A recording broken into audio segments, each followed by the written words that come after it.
All right, so how can we set this up using relative coordinates? Well, first we start the line command, right? And then once the line command has been started, we have to give it a first point. And again, for the first point, you need an absolute location. You can type in any number you want. 1, 1, 0, 0, 10, 5, any numbers you want.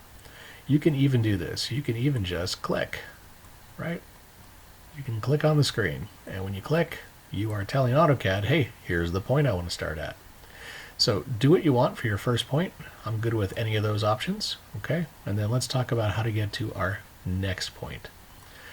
Okay, so if you clicked on the screen somewhere, anywhere, or you typed in any random number, you can. How do we get from here to here? Well, we're going to tell AutoCAD, hey, forget about the number line.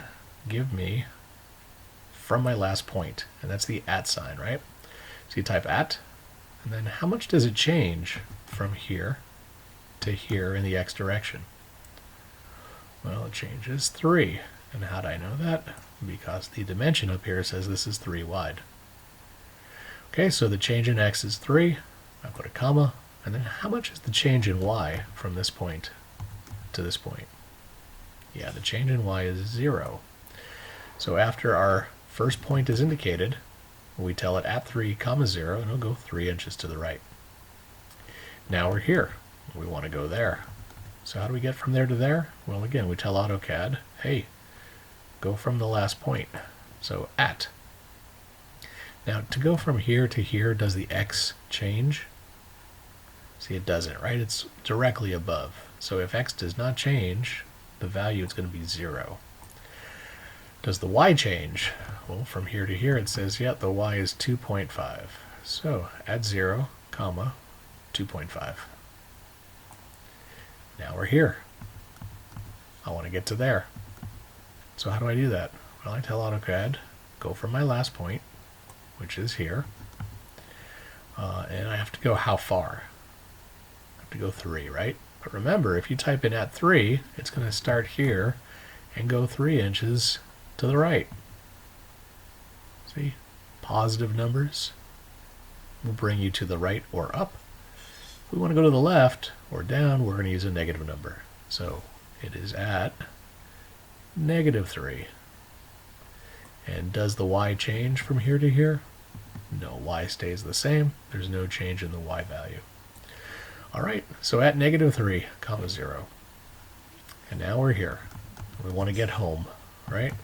So I know you could type in C for close, and that will close it back to the beginning. But hey, since we're learning something new, let's just, man up and try our best here. How do we get from here to here? Well, we'll tell AutoCAD, go from the last point, @ Does x change from here to there? It does not. Okay, does y change from here to here? It does. How much? 2.5. But remember, we're moving to the left, so we're going to type in -2.5. All right, so starting over here and working our way around, we will get our 4 points called out using relative coordinates.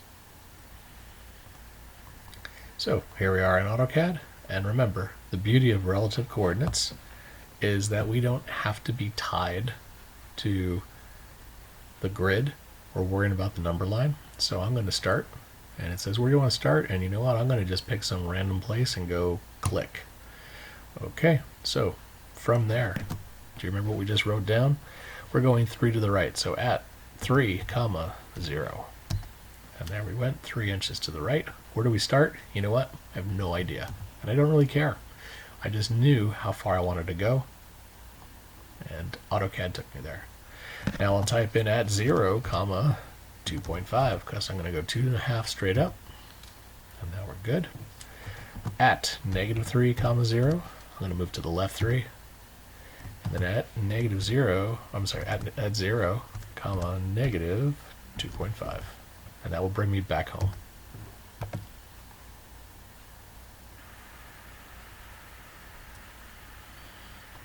All right, so starting at the bottom left corner, going counterclockwise, here are the numbers we're typing in. right? Click anywhere you want to get started, or type in any absolute value you want. And then 3 to the right, 2.5 up, 3.5, 3 over, and 2.5 down. Now the idea is going to be if we can get through the little rectangle here, and I've included as many little hints along the way as possible. For example, right, the entry method, remember for relative it's going to be delta.